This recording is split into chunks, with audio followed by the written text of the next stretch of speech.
Et bonjour à tous, c'est Lily ici, je vous retrouve aujourd'hui pour une nouvelle vidéo. Je vous retrouve après quasiment un an d'absence sur cette chaîne avec une nouvelle vidéo et rien de mieux que de faire un bilan de ce qui s'est passé. Alors plus ou moins parce que c'est vrai que ces derniers temps les lectures ont été un petit peu compliquées et du coup je voulais vous parler d'un sujet, notamment des pannes de lecture, des abandons, des mises en pause et des raisons pour lesquelles justement j'ai du mal à avancer dans certains livres et peut-être des solutions pour y remédier. D'ores et déjà, n'hésitez pas à liker la vidéo si elle vous plaît, à me laisser un petit commentaire en me donnant des conseils pour tous les livres que je vais vous présenter et à vous abonner si ce n'est toujours pas fait. Du coup c'est parti, je vous propose de commencer tout de suite avec la première catégorie. Du coup pour cette première catégorie, il va surtout être sujet de narration.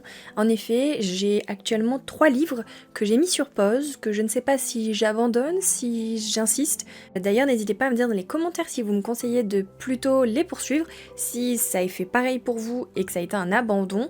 Voilà, n'hésitez pas à me dire. Mais déjà, premièrement, alors un livre que je me suis procuré assez récemment, et je suis déçue parce que ça partait plutôt bien.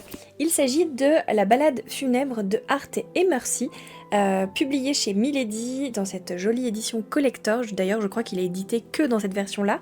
Et c'est de Megan Bannon. Alors celui-ci je l'ai mis en pause parce que au bout de quelques semaines que je le traînais, j'en avais un peu marre, j'avais l'impression de partir sur une panne de lecture et donc je me suis dit qu'il valait mieux que je change de lecture. D'ailleurs j'ai bien fait parce que la lecture que j'ai fait juste après celui-ci a été un vrai coup de cœur. Pour celui-ci ça part plutôt bien parce qu'en fait c'est une sorte de romance épistolaire, un peu enemies to lovers, parce qu'on suit donc Hart et Mercy qui sont deux personnes qui se détestent. On sait pas vraiment pourquoi, mais ils se sont toujours détestés. Et un jour, il y a Hart du coup qui va écrire une lettre anonyme et qui va envoyer comme ça à un ami. Et c'est Mercy qui va la recevoir. Sauf que ils vont commencer à s'échanger des lettres du coup. Et sauf que ils vont se rapprocher de plus en plus. Mais est-ce que si un jour ils se rencontrent, ça va coller entre eux? Et bien ça c'est ce que du coup on doit découvrir avec ce roman. Sauf que, écoutez, je sais pas.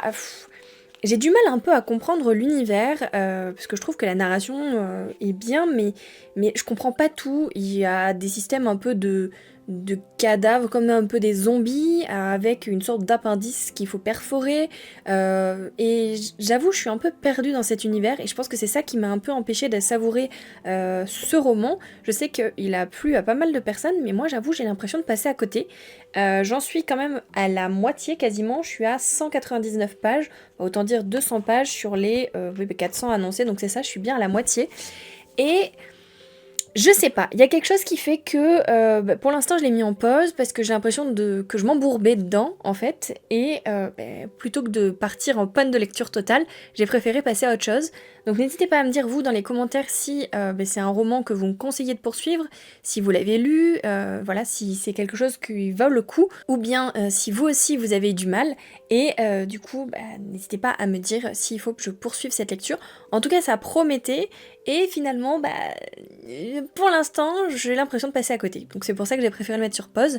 N'hésitez pas du coup à me conseiller sur celui-ci. Je vous propose du coup de passer au deuxième de cette catégorie, et le deuxième je l'avais acheté en salon du livre maintenant il y a un petit moment, je l'ai même fait dédicacer. Il s'agit du thé pour les fantômes, c'est de Chris Vulicevic et c'est aux éditions de Noël. Et là, alors par contre pour le coup, je l'ai quasiment pas commencé, je vous avoue, j'ai lu à peine quelques pages, j'ai même pas mis de marque-page parce que franchement, j'arrivais pas à me mettre dedans. Mais alors pareil, c'est... Je sais pas, j'ai l'impression que c'est au niveau de la narration qu'il y a quelque chose qui me dérange. Pareil, j'ai pas tout compris. C'est l'histoire visiblement, on nous dit de deux sœurs qui donc sont dans une sorte de salon de thé et qui a priori ils sont sorcières et passeuses d'âmes. Et c'est suite au décès, je crois, de leur maman que du coup il va y avoir une sorte de...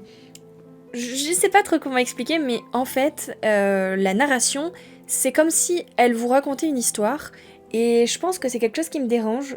Pareil, n'hésitez pas à me dire si il faudrait pas que je passe à côté, et si vous avez trouvé que cette lecture était bonne, si vous l'avez lue, ou si pareil, vous n'arrivez pas à dépasser ce côté narration.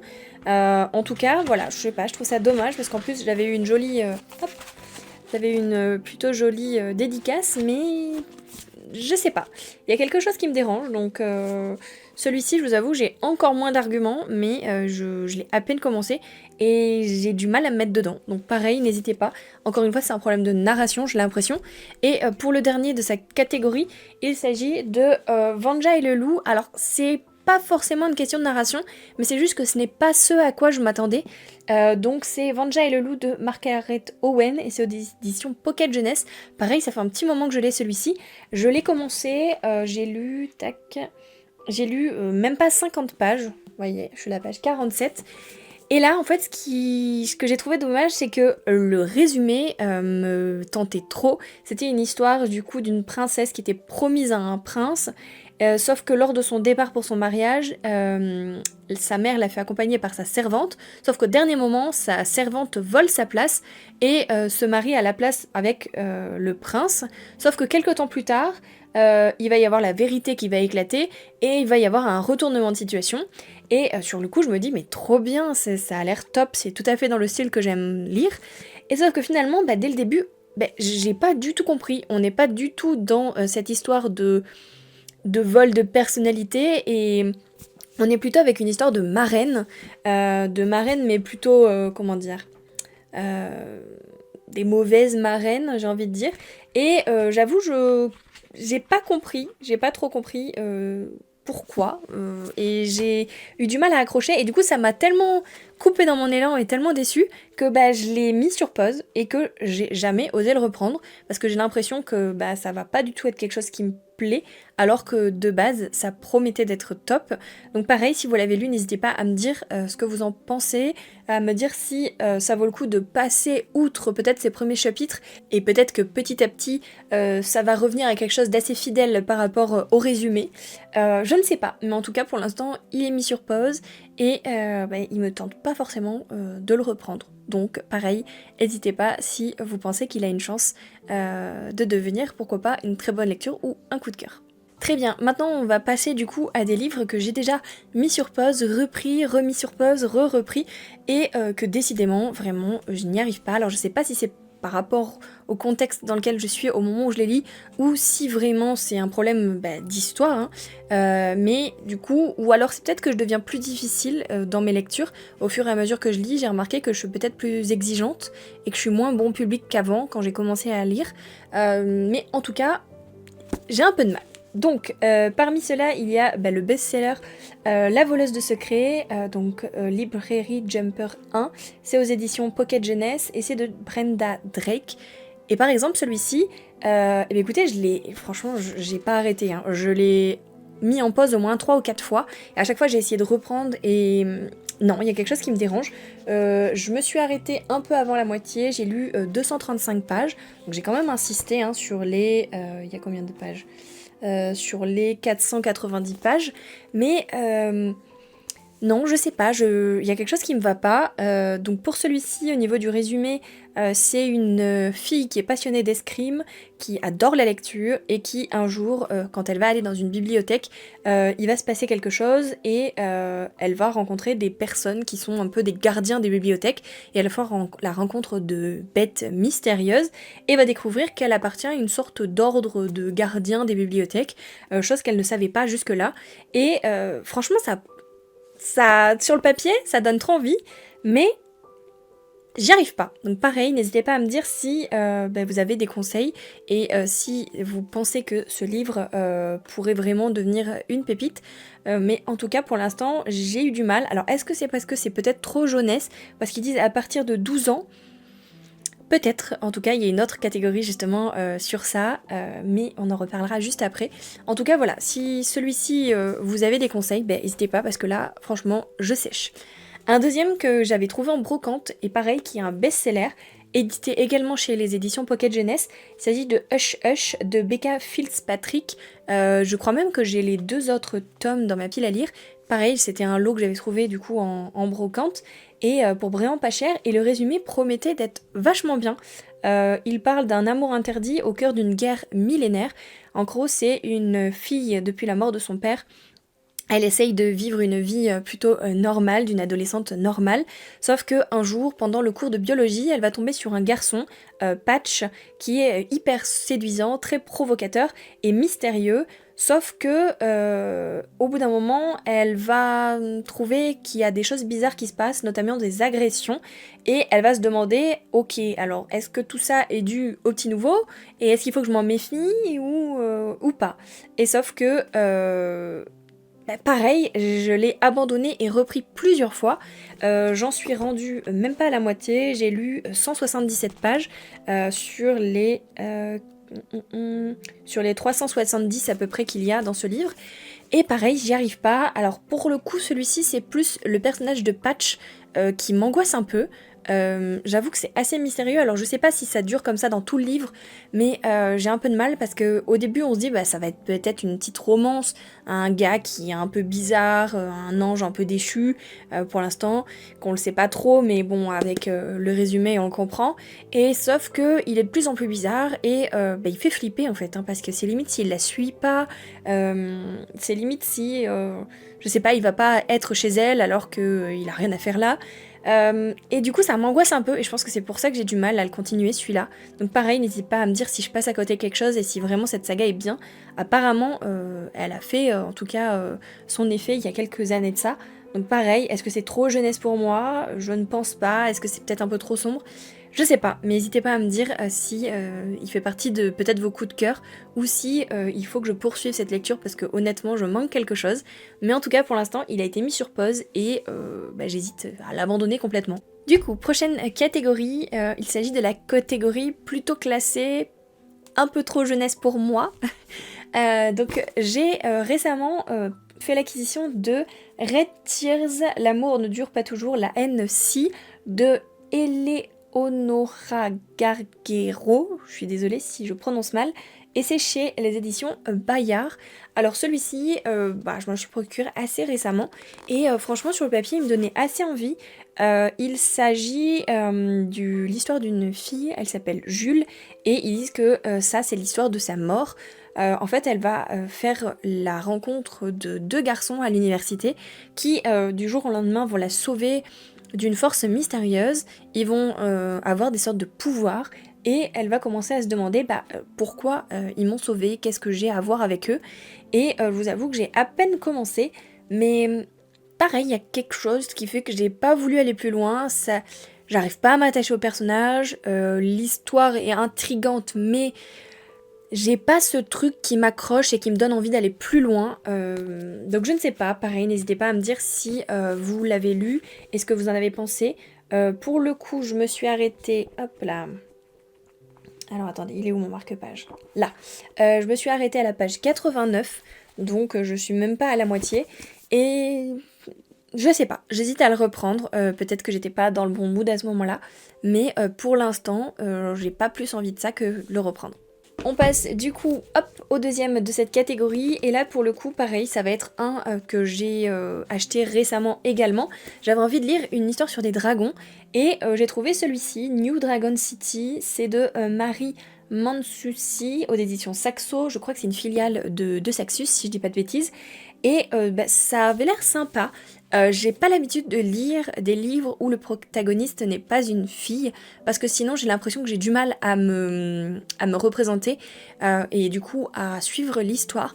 Mais j'ai voulu essayer pour ce coup et donc là on suit un jeune garçon qui du coup vit dans une ville, je crois que c'est New York ou un truc comme ça, sauf que cette ville a été ravagée du coup par les dragons et du coup chaque année il y a une saison pendant laquelle les dragons reviennent et pendant cette saison-là ils sont obligés d'aller se terrer du coup sous terre pour éviter justement de côtoyer les dragons, éviter de se faire tuer. Sauf que un jour il va du coup être à l'extérieur et les dragons vont revenir plus tôt que prévu, donc il va échapper de justesse à ceci, mais dans le résumé, je suis pas encore arrivée là, ils disent que a priori il va faire la rencontre d'une jeune dragonne qui va peut-être lui faire changer d'avis sur ces dragons. Et pour le coup, j'y suis pas encore. Alors pareil, est-ce qu'il y a trop de lenteur pour moi en sachant que je ne suis qu'à la page 40, donc je l'ai à peine commencé. Mais je sais pas, j'ai du mal pareil à m'attacher au personnage, je ne sais pas, est-ce que c'est un peu trop jeunesse pour moi et que j'ai du mal à m'identifier du fait qu'en plus ce soit un garçon? Je ne sais pas, en vrai ça avait l'air d'être sympa, ça m'a fait penser beaucoup à Dragon, c'est un de mes DreamWorks préférés et du coup bah, je me suis dit bah, pourquoi pas, ça pourrait changer. Donc pareil, n'hésitez pas à me dire si vous l'avez lu et si vous pensez que ça vaut le coup que je poursuive cette lecture. Mais en tout cas pour l'instant, celui-ci il est sur pause. Donc la prochaine, c'est une catégorie où j'ai un peu de mal avec la mise en page. Je vais vous présenter déjà là, je pense que je vais me faire frapper, mais tant pis. Je voudrais vous faire du coup la présentation de Nevernight. Je pense qu'il n'y a plus besoin de le présenter celui-ci. Donc c'est le tome 1, N'oublie jamais de J. Christophe aux éditions de Saxus. Et alors, comment vous dire, je pense que l'histoire, à mon avis, c'est une histoire qui devrait complètement fonctionner avec moi, parce que c'est une héroïne badass qui essaye d'apprendre les rudiments de la guerre depuis qu'il y a eu un problème avec ses parents, qui ont été accusés à tort, qui ont eu des soucis, enfin bref, et qu'elle s'est retrouvée toute seule. Elle, c'est une histoire de vengeance, c'est tout ce qui en soi pourrait me plaire, surtout qu'en plus il y a un pouvoir des ombres. Sauf que je pense que le gros problème avec ce livre-là, c'est la mise en page. Je m'explique, J. Christophe a créé un univers énorme, donc ça, je comprends. Mais le problème, c'est qu'il y a des fois où les notes de bas de page sont aussi grandes que le texte lui-même.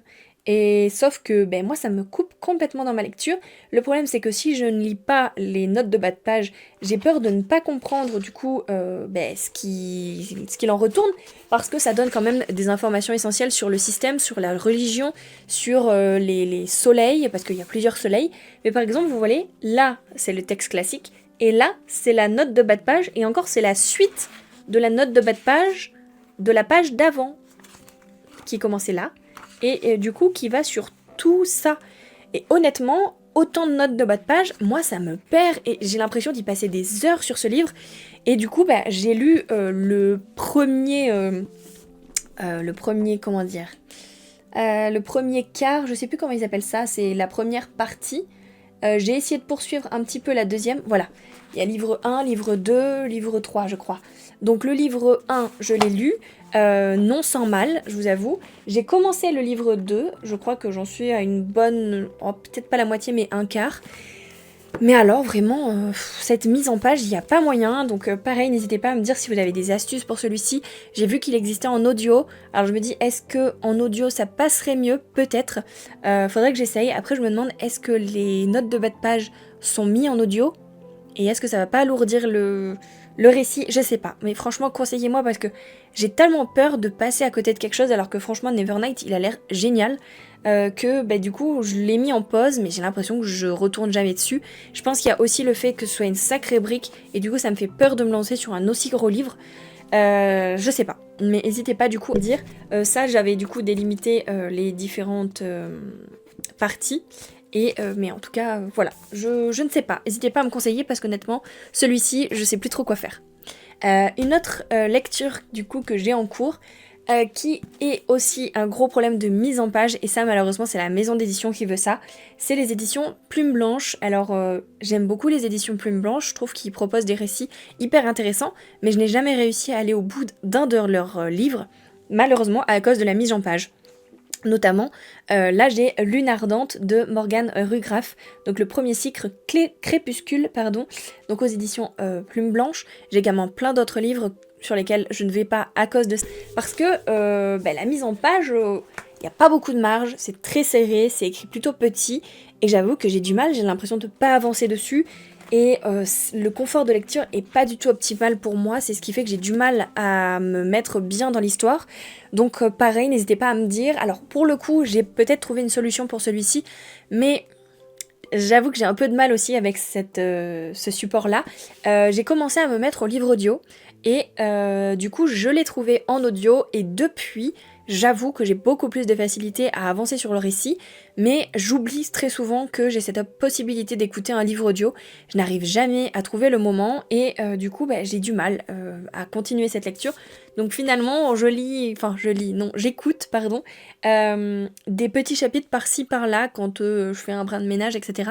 mais c'est rare parce que je ne pense jamais à allumer du coup cette application, et je trouve ça assez dommage parce que finalement le récit a l'air hyper bien, Siobhan est top, elle est vraiment très forte, très courageuse, et à mon avis l'histoire est une pépite, mais malheureusement je passe à côté de cette typologie et du fait que je sois obligée de l'écouter en audio, ce qui fait que du coup ça me ralentit dans ma progression.